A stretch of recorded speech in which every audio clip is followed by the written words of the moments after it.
자, 첫 번째 삼국 초기의 지배체제에 대해서 살펴보겠습니다. 먼저 이제 삼국이 성립하는 단계에서 고구려와 백제는 5부, 신라는 6부의 부족이 연합하여 연맹체 국가로 출발하게 됩니다. 각각의 부를 살펴보면 고구려 같은 경우에는 계루부, 손오부, 전로부, 관노부, 순노부와 같은 부가 있고요. 백제는 왕도의 귀족 거주지를 동서남북 중 5개의 부로 나누게 됩니다. 그리고 신라는 양부, 사량부, 모량부, 범피부, 습비부, 환기부 이렇게 6개의 부족이 연합하여서 연맹한 국가 형태로 출발하게 됩니다. 그럼 여기에서 이제 연맹체 국가라는 게 무엇이냐? 연맹체 국가라는 것은 여러 정치 집단, 즉 앞에서 살펴봤죠. 이런 각 집단들이 연합한 국가 형태로서 각 부 가운데 가장 세력이 강한 부의 지배자가 왕이 되어 연맹체 국가를 대표하게 됩니다.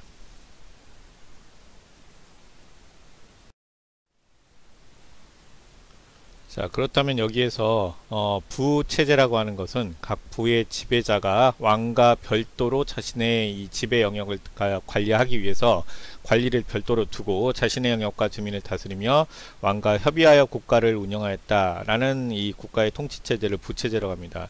자, 예를 들자면 이 고구려에서는 이 부마다 사자, 조이, 선인 등의 관리를 두었으며 신라는 일본과 같은 관리를 따로 두어서 중앙의 왕과 별도로 따로 두어서 자신의 통치 영역을 다스렸다 라는 것을 우리가 예로 들 수 있습니다.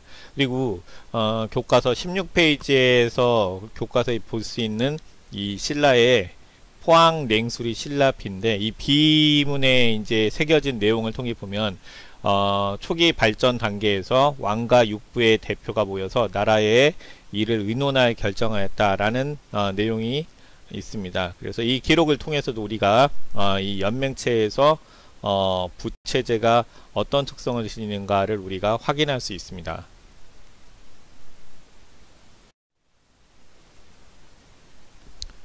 자, 두 번째 주제죠. 회의제도의 발달. 삼국의 초기에 아직 왕권이 강하지 못했기 때문에 국왕이 연맹체 전체를 직접 통치할 수가 없었습니다. 이에 따라서 왕은 국가의 중요한 일을 각 부의 지배자와 협의하여 처리할 수밖에 없었죠. 그 결과 삼국 초기에 회의제도가 발달하게 됩니다.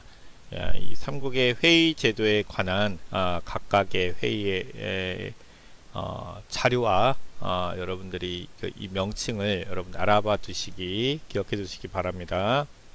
자, 그걸 봐두고 여기도 지금 화면에 나오죠.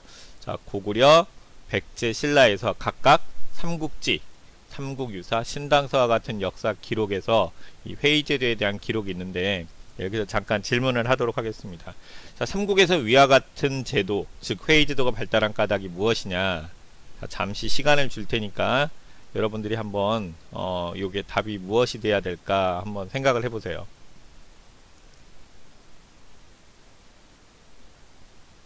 자, 한번 볼까요? 자, 연맹체 단계에서 국왕은 가장 높은 지위를 가지면서 회의를 주관합니다. 자, 그렇지만 독단적으로 국정을 운영할 수는 없었고 그 회의의 결정에 합의에 따라야 되겠죠. 자, 따라서 그 결과 삼국의 이 연맹체 이 초기 단계에서는 회의제도가 발달하였다 라는 것을 여러분들이 기억해 두면 좋을 것 같아요. 자, 그리고 세 번째, 자, 교과서 17페이지로 넘어가겠습니다. 자, 이제 앞부분에서 우리가 학습했던 삼국이 발전 단계에서 이 국가가 이 부체제에서 점차 시간이 지나면서 이 강력한 중앙의 왕을 중심으로 하는 중앙집권 체제의 국가 형태로 바뀌게 됩니다. 자, 그래서 그것을 고구려, 백제, 신라 삼국을 우리가 한번 살펴보면 이 고구려는 4세기 무렵에 오부를 수도의 행정단위, 그 부족적 성격을 폐지하고 행정단위의 동서남북 중부 이 5개의 행정단위로 개편을 하게 되고 이 백제 같은 경우에도 4세기 후반에서 5세기 후반 사이에 오부를 수도의 행정단위로 개편합니다. 그리고 신라는 제일 늦죠. 6세기 법흥왕 때 육부를 수도의 행정단위로 개편합니다. 그래서 여러분 여기 밑에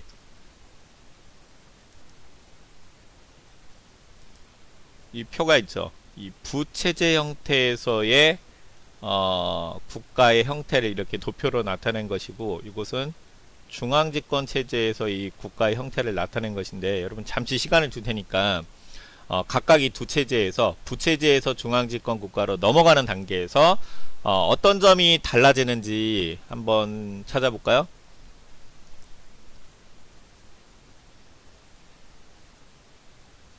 자, 일단 첫 번째는 뭐냐면 여기 이제 왕 있죠. 부체제에서 이 왕이 다스리는 부족의 부족장이었던 이 왕이 이 중앙집권 체제로 변하면서, 즉 국가 모든 영역을 다스리는 최고 통치자가 됩니다. 그리고 부체제에서 각 부족을 다스렸던 이 부족장들은 중앙집권 체제로 넘어가면서 중앙의 왕, 즉 왕의 통치를 받는 중앙 관리로 편입이 되면서 신분으로서 귀족이라는 타이틀을 가지게 됩니다. 이게 이제 가장 두드러진 특징이죠. 여러분들 이거를 잘 봐두시기 바랍니다. 자, 그럼 다음으로 넘어갈까요? 자, 17페이지 밑에 이제 중앙집권 체제로 이제 발전하면서 국가에서는 이 새로 편입된 관리들을 위계 서열을 마련하게 됩니다. 그래서 이 중앙집권 국가 성장 과정에서 각 부의 지배자가 중앙관리를 흡수되면서 이들을 새롭게 위계 서열을 편성하게 되죠. 자, 이것을 우리가 무엇이라고 하느냐면 관등제도라고 합니다. 관등제도. 자, 그래서 이 삼국의 중앙관제 정비 과정을 국가별로 살펴볼게요.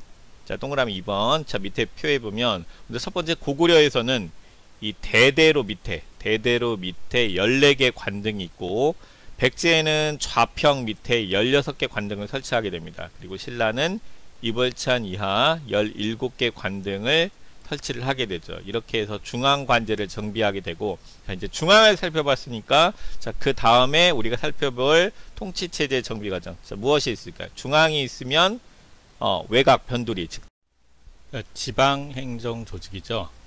그래서 삼국이 활발한 정복 활동을 통해서 새로 확대된 영토를 지방행정 조직으로 편성하는데, 동그라미 두 번째 삼국의 지방행정 조직을 살펴보면 고구려는 지방을 성과 고구로 편성합니다. 그리고 점령지를 관리하기 위해서 중앙에서 욕살과 철야건지 등의 관리를 파견하고, 백제는 무령왕 때 22담로를 설치한 뒤 설치하였고, 사비천도후에는 전국을 오방, 군, 성으로 편성하며, 그리고 중앙에서 방령과 같은 관리를 파견합니다. 신라는 지방을 주하군으로 편성하고 그 아래 촌과 성을 설치하여 군주 등을 파견하게 됩니다.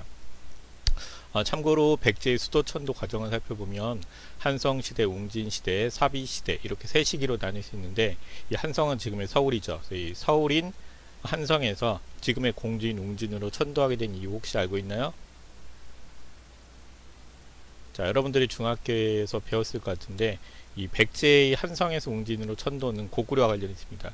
자, 고구려가 한성유역, 즉 이 한강유역을 점령하게 되면서 고구려의 남진을 피해서 한반도 남부에, 즉 공주, 웅진으로 피하게 되죠. 그리고 공주, 즉 웅진에서 사비, 즉 지금의 부여로 수도를 옮기게 되는 것은 6세기 중반 백제 성왕 때보다 이 백제의 중흥을 이끌기 위해서 천도한다라는 것을 알아두면 좋을 것 같아요. 그리고 세 번째 이제 특수행정구역이 있는데, 고구려는 삼경, 국내성, 평양성, 한성이 있고, 신라는 통일 전부터 이 여러 개의 소경이 설치되었는데, 이 통일 후에 신문왕 때 오소경 체제가 완비됩니다. 자, 그럼 다음에서 오소경에 대해서 조금 더 자세히 살펴보도록 할게요.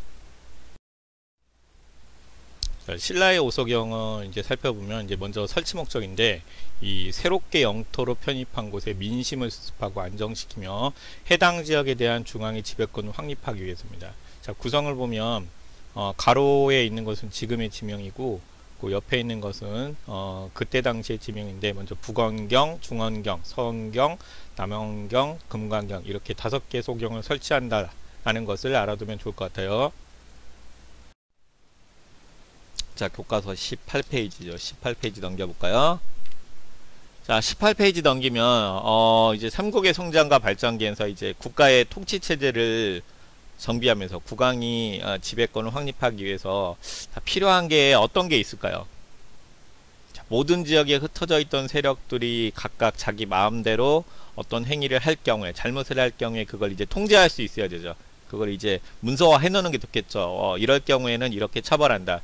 자, 그래서 이런 경우에 율령을 제정하게 되는데, 율령의 제정 목적은 따라서 통치 질서 유지라고 볼 수 있습니다. 자, 그러면 이런 율령이라는 게 무엇이냐? 자, 율은 형벌에 관한 법률, 영은 행정법에 관한 법령을 일컫는 말로써 중국 고대의 율, 즉 법률, 영, 법령, 그리고 격, 추가 및 개정법, 식, 시행 세칙.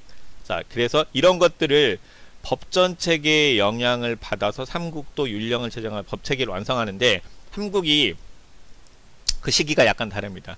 먼저 이제 고구려 같은 경우에는, 고구려는 소수리망 때, 그리고 백제는 고이왕 때, 신라가 좀 제일 늦죠. 법흥왕 때입니다.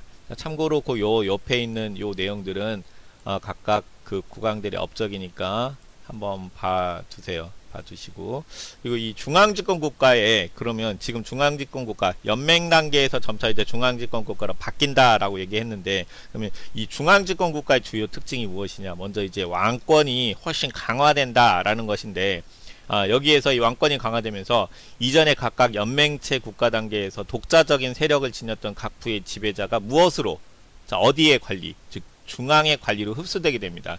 그래서 이런 관리로 흡수를 하면서 이들을 위계사회를 편성하고 통치 질서를 마련하기 위해서 관등제와 여러 개의 행정 조직을 정비하게 되죠.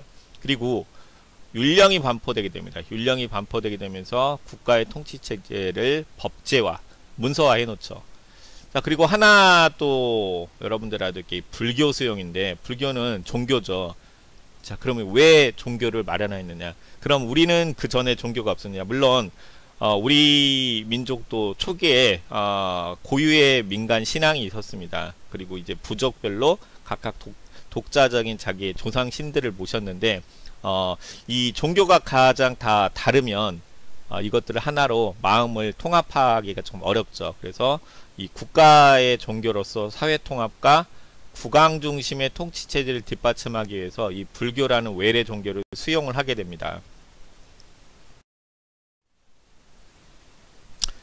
그리고 마지막이죠. 엄격한 신분제에 대해서 우리가 알아볼 텐데, 이 삼국이 이제 점차 연맹에서 중앙집권 체제로 넘어가면서 이 신분제도를 만들게 되는데, 이 대표적인 신분제도는 신라의 골품제가 있습니다. 따라서 이 신라의 골품제 같은 경우 여러분들이 반드시 기억을 해두는 게 좋을 것 같습니다.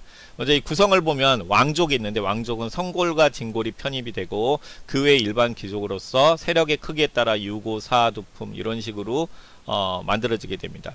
근데 이 중요한 거는 이 골품에 따라서 관직의 승진이라든지 일상생활에 있어서 여러 가지 제한을 두게 됩니다. 결코 그 사람의 능력이 아닙니다. 능력이 아니라 원래 가지고 있던 자신의 신분에 따라서 이미 모든 게 결정이 되어 있죠.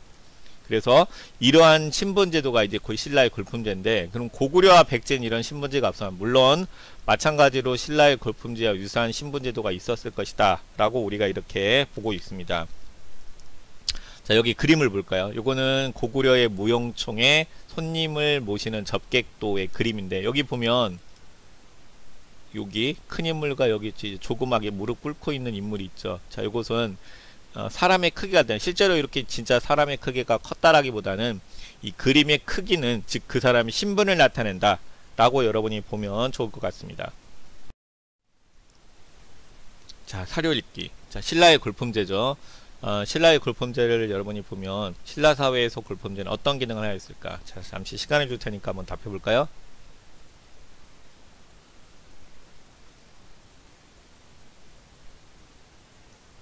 네, 이 골품제라는 것은 당시 신라 사회에서 주도권을 행사하던 이제 진골 귀족 세력이 그 아래 자기 밑에 귀족과 평민에 대한 지배권을 합법화하기 위한 장치였다라고 이제 볼 수 있을 것 같아요. 자, 그럼 이번 시간은 이제 배운 내용을 한번 정리를 해볼 텐데, 여러분들 아는 용어에 체크를 해볼게요. 회의제도, 삼국의 회의제도가 있었죠, 각각. 그리고 중앙집권 체제란 무엇인가? 중앙집권이 나오면 연맹국가하고 연맹집권, 연맹단계, 연맹체제하고 여러분들이 같이 연결지어서 기억해두면 좋을 것 같고, 그리고 화백회의란 무엇이냐, 그리고 관등제도, 율령, 골품제는 무엇일까? 한번 체크를 해보세요. 다음 두 번째, 신라에서 화백회의와 같은 역할을 했던 고구려 백제 회의제도가 무엇이 있을까? 자, 고구려 무슨 A, 백제 무슨 A 있었죠? 볼까요? 고구려는 제가 A, 백제는 정삼 A가 있습니다. 자, 그리고 세 번째, 다음 활동을 해볼까요? 삼국이 중앙집권 국가로 나타나면서 성장하면서 나타난 변화가 무엇이냐? 여러 가지가 있겠죠. 여러분들이 학습을 잘 했다면 충분히 알 수 있는 내용이고, 자, 모른다고 해도 교과서를 여러분 꼼꼼히 본문 읽어보면 충분히 할 수 있는 내용입니다. 자, 한번 볼까요? 먼저 첫 번째는 왕권이 강화되면서 각 부의 지배자가 중앙의 관리로 흡수되면서 관등과 같은 여러가지 제도가 마련되고 중앙관제가 정비된다라는 것이고, 영토 확장 과정에서 새롭게 편성된 지방을 행정 단위로 편성한다. 그래서 삼국의 지방 행정 단위가 다 달랐죠. 그리고 국가의 통치 질서를 유지하기 위해서 여러 가지 사항을 율령으로서 제정하 시행한다. 그리고 국민의 국가적 통합, 민심 통합을 위해서 왕실을 중심으로 불교를 적극 수용한다라는 내용이 있었습니다.